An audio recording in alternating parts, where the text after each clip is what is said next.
Hello，大家好，今日會分享全素版酸辣芥菜，亦都叫做菜尾。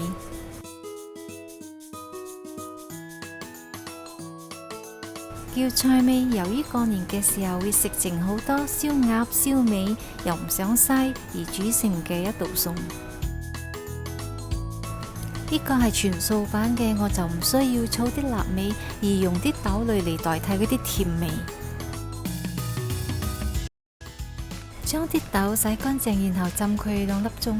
除咗豆類，仲需要其他蔬菜同埋菇類，增加佢嘅鮮甜嘅。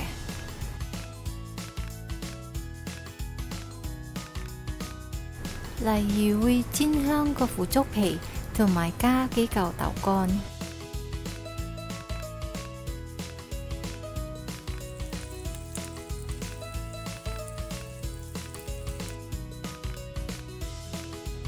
蔬菜嘅話，我係會放紅蘿蔔、玉米筍同埋番茄嘅。其實啲豆同埋蔬菜係可以自由發揮，放啲自己中意食嘅嘢落去就 OK 噶啦。而菇類我係用咗金玉菇同埋浸軟咗嘅冬菇。冬菇水記得留返備用。準備一個煲，放啲油爆香啲豆。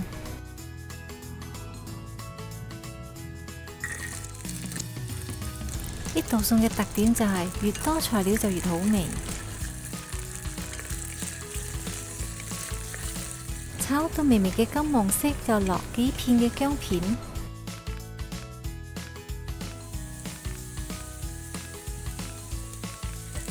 浸軟咗嘅乾辣椒，食得辣嘅話就放多幾條。仲有黑白胡椒粒同埋啲花椒落去一齊炒嘅。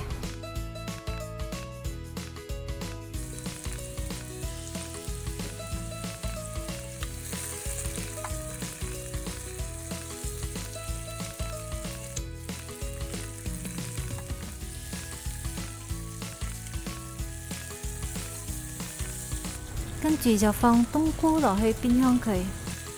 冬菇係一定要炒過先可以釋放佢嘅香味㗎。落埋其他嘅材料炒佢幾分鐘，唔炒都得，不過炒過嘅食材煮完嘅湯就比較濃郁。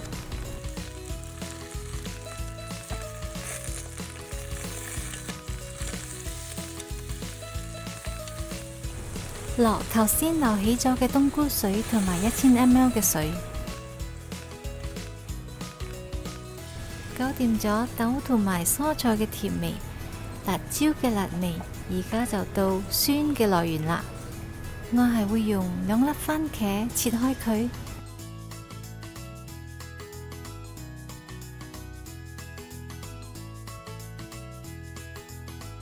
，3片羅望子皮，2粒鹹水梅同埋少少鹹酸菜嘅。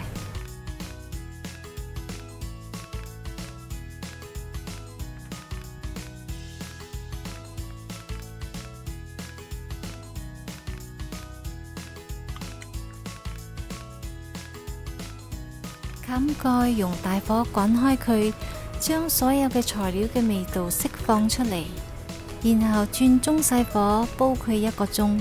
俾佢煲嘅同時，而家就去處理啲芥菜。呢個係已經灑咗鹽同埋浸咗20分鐘嘅芥菜。切開個頭部，然後喺中間切1刀，分開個菜梗同埋菜葉。哇，已經聞到好香啦！而家調下味先。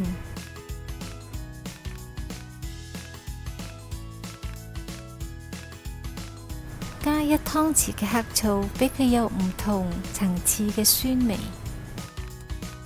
1湯匙生抽同埋1湯匙素蠔油。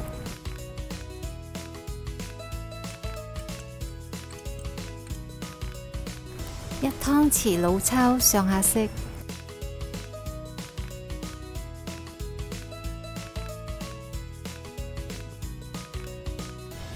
1茶匙嘅糖，中和下佢嘅味道。菜梗嘅部分比較硬，先放落去煮15分鐘。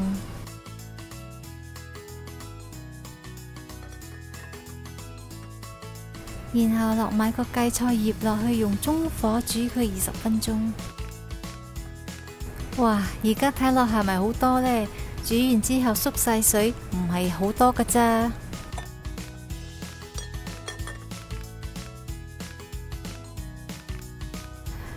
試下個味先，唔夠嘅話仲可以補翻啲味俾佢。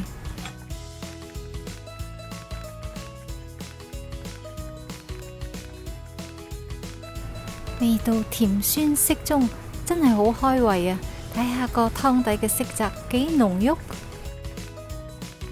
好肚餓啦，要去試食啦！呢個就係我今日嘅分享。如果你都中意食素食嘅話，俾個 like 我，subscribe 我嘅 channel，我們下期再見，拜拜。